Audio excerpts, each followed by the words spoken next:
So Robinhood is set to report earnings today after the market closes, and this is everything that you need to know. So for those that do not know, yes, after the bell today, Robinhood is set to report Q4 earnings of 2025, and the market's expectation for earnings per share is 60 cents per share, with revenue expectations expected to be at $1.34 billion in revenue. The thing that I do like is that they are raising the expectation versus year over year. That's not definitely the case with every company out there, especially kind of like Tesla. The expectations have actually come down, yet the stock is still trading at a much more elevated level. So there's a few things that I want to point out about Robinhood. Robinhood, based off of recent price levels, has gone from highs of 153, and I want to point out, this is right around October of 2025, pretty much the peak of the crypto market. Since then, Robinhood has been making lower highs and lower lows. At one point, it was down over 50% from its all-time highs or from its previous highs to its lows of $72. Since then, because of last week of what we saw on Friday and this week, Robinhood has recovered a decent amount from lows of 68, including in the extended hours. It has now recovered to highs of 87. I first want to talk about it technically, and then fundamentally. So again, you guys let me know down in the comment section what you think. Technically speaking, this stock is bearish. It's forming lower highs and lower lows. It looks like it's just about to fall off a cliff, right? A lot of consolidation, lack of progress above $90 per share. Descending moving average, where if it breaks the support below $85, we have the gap down to $70 per share. Technically speaking, based off of recent time frames, right, and recent price action, Robinhood is bearish. But guess what? Fundamentals are about to, come in.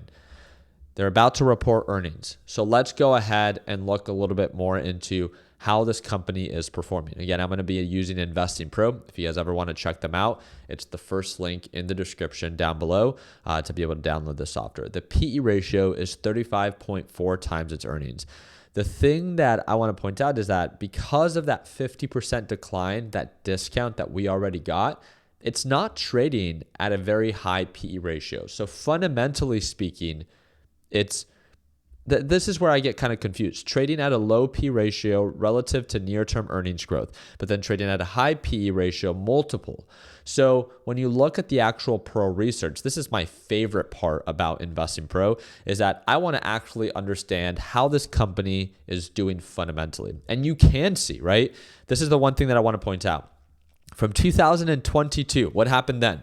Remember, markets downturned in all of 2022 for nearly 12 months, from the peak of 2020, from the end of 2021, all the way to kind of like the start of 2023, markets were selling off. I want to show you this because Robinhood's price performance is literally perfect when it comes down to this. I'm going to pull it up on the week time frame and look at this. From 2021, the end, and then it began to sell off. It went from highs of $84 to lows. That was based off of its recent IPO. It pumped up to highs of 85, and then it hit lows of $6. It traded at these low levels for almost a year. 2023. It wasn't until 2024 that it really began to uptick. And this is the part that I really like about it is its price performance. When we go into 2023, 2024, you could see its revenue growth begin to increase. But you could see from 2022, pretty much all of 2022, we saw consistent declines, which I think this is the thing that I pointed out in yesterday's video.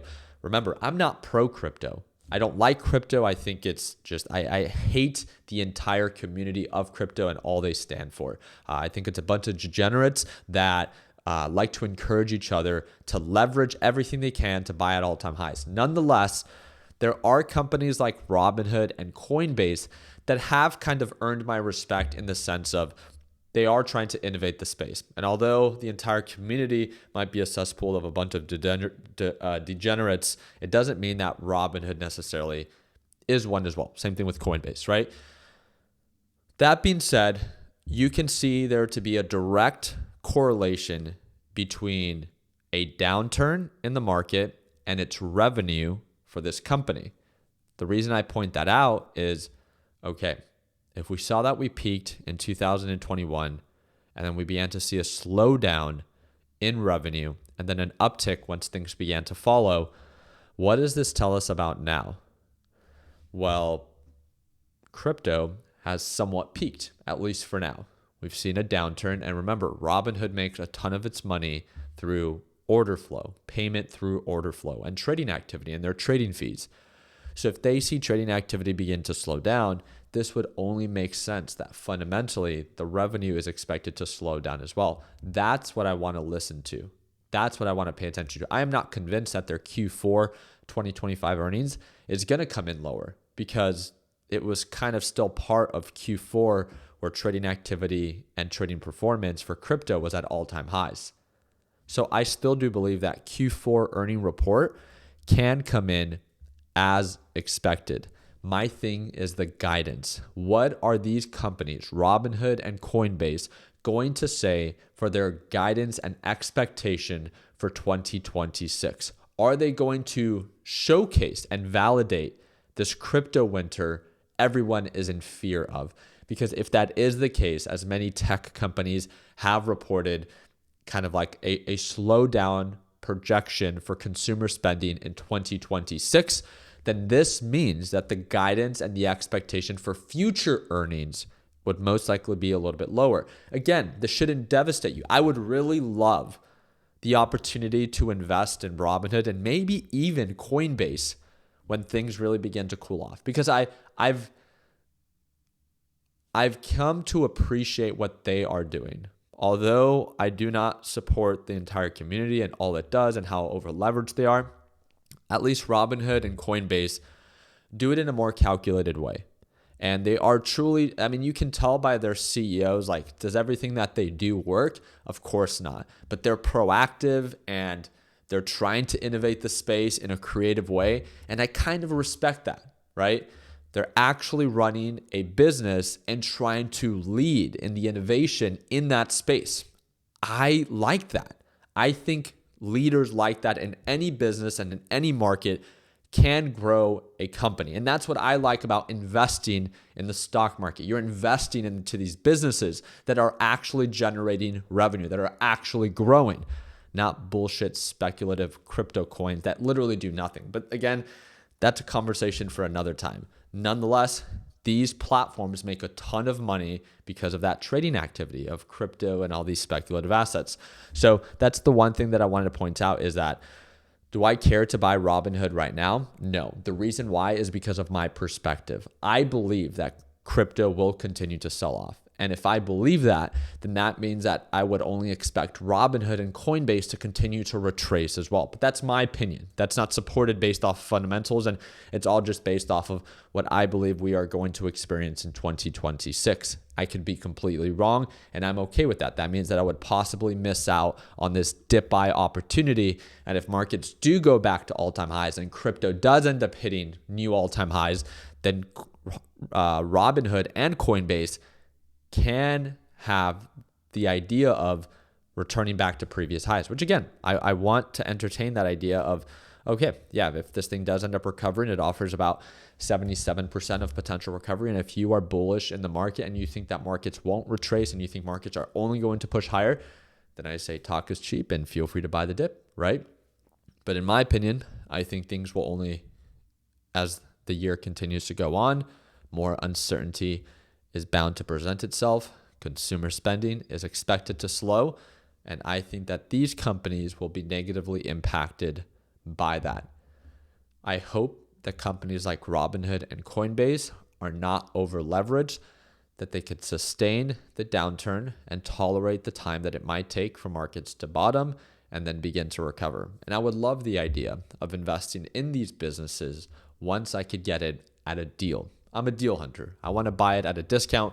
I don't think it's at enough of a discount where I would want to buy it, especially not before it reports earnings. But I love having these conversations because although I don't believe in the space, I can see a business innovating in it and truly making a ton of money. And that's one thing that we can all respect, right? We're all here for the same reason, and it's to make money. But of course, I want to do it in a more calculated way. So I'm excited to learn more about how it ends up reporting earnings today.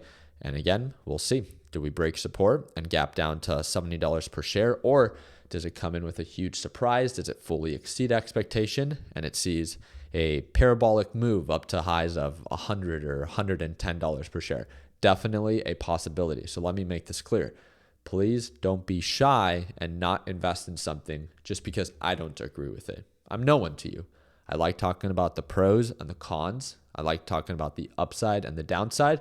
So hopefully it encourages you not just to be a one-sided trader or investor, that you explore both options so it makes you more intentional with the position size and the exposure that you choose to take with these trades or these investments. The only other position that I have right now, again, I announced it with my LPP team. It's a small little trade on MSTZ. I would not recommend this for beginners, but I believe MSTR is overbought. And because I believe MSTR is overbought, and because I believe that Bitcoin will only continue to drop further, MSTR is expected to drop if Bitcoin drops. And if MSTR drops, MSTZ goes up. So again, I'm able to make money as Bitcoin drops without trading Bitcoin. That's what I like to do. So again, I appreciate you guys' time. I trade live every morning with my LPP team. And as you can tell, I have a very specific style. I do focus a lot on risk management, and I do focus a lot on principles and establishing healthy habits as a beginner trader. I do not tell people where to buy or where to sell. I do not send trade signals. I really just go a little bit more in depth in understanding the trades or the investments that we're about to take. If that is something that you want to be a part of, it's the second link in the description down below. You can sign up right now and watch me trade live as soon as tomorrow. And it's a one-time payment for lifetime access. So we have members that signed up back in 2018 that still watch me trade live every single day today.